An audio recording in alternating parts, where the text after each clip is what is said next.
The badges say Energi, and that denotes a fusion hybrid with a much bigger battery. It's a plug-in hybrid. Is it worth the cost, though? Is it worth the cord? Let's drive this 2014 Fusion Energi titanium trim level and check the tech.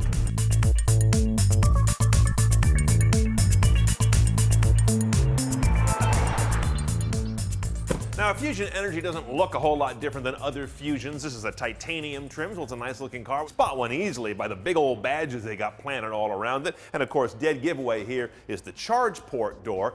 2.5 hours for a full charge on 220, about 7 or 8 hours on a standard household outlet. Beyond that, the dead giveaway is in the trunk. Much bigger battery on a plug-in, much less trunk space as a result. Now, every Fusion Energi is going to have the My Ford Touch LCD touchscreen interface. It does not necessarily have nav, as we're going to find out later. That's an a la carte option, but it's not very expensive. We've seen this before, so I'm not going to dwell into it. A couple of differences, though, when you're on the Energi, is you do have this Energi screen that's going to show you in rather complex ways where the energy is flowing and what is taking parasitic loss off the electrical system. You've also got a setting screen here that's unique to this car, which is what they call My Go. It lets you set up some programming for how and when the car is going to charge. You can set this thing to charge when it's convenient to you, or you can also set it to charge at the value time when the rates are ideal. By the way, this navigation system's also tuned up differently in the Energi. It's got the ability to run in an eco mode where it'll detect when you're going on a trip you've done before, one that it knows, and then it will run in an electric only mode a little bit more if it can, because it knows what's coming, something the car can't do when it's a trip that it's not seen before.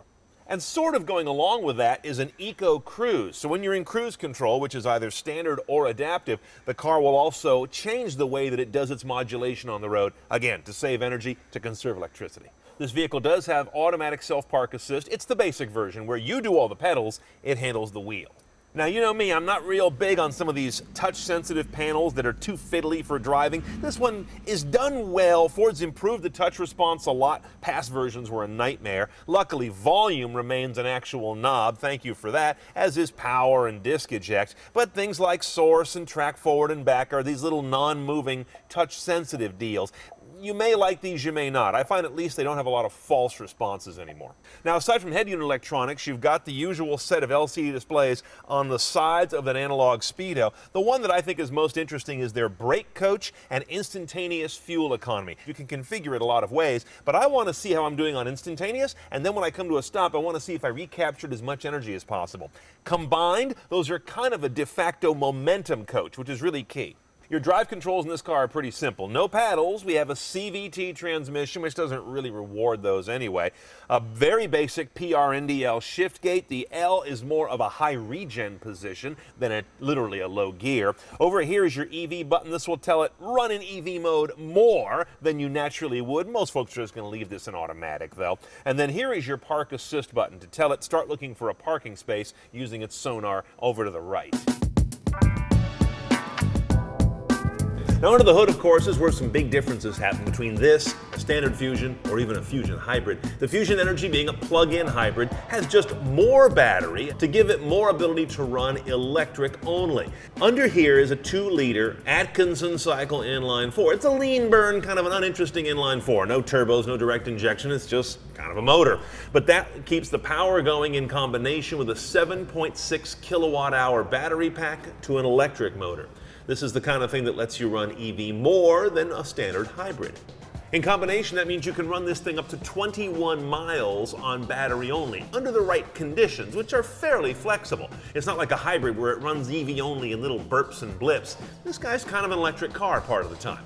Now, Energis are only available in front-wheel drive. Other Fusions can be had in all-wheel drive, but not this guy. Good FYI for those of you that live in crappy weather. The horsepower is the odd math of a hybrid. That is 141 horse out of the engine, 118 out of the electric motor. That adds up to 195 total system power. You don't just sum them together.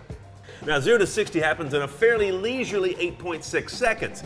largely because of the vehicle's weight. Over 3,900 pounds, that is almost 500 pounds more than a 2.5-liter gas engine Fusion. It all pays off, of course, in the efficiency. 43 mpg, 100 mpge, which reflects the fact that it can run in electric mode substantially.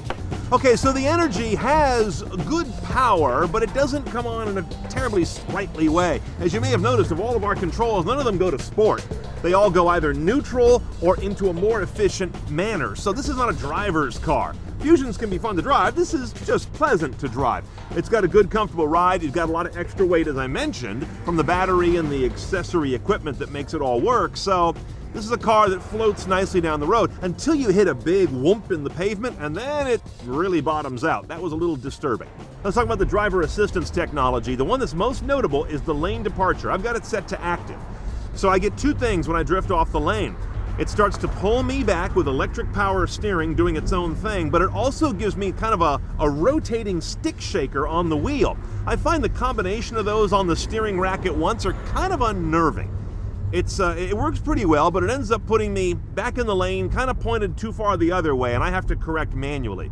The forward collision technology works well. I think it's well calibrated. When I've got it set to high, I think it catches things early enough. The car does not stop itself, no matter what's going on. It just pre-charges the brakes and cranks up the boost. So when you finally get on the stick and hit the brake pedal, they really jam on. In my experience, the Energi is devoid of a lot of nasty electric car noises, which is not the case with every electrified car. Some of them make all these weird whining sounds. This one doesn't.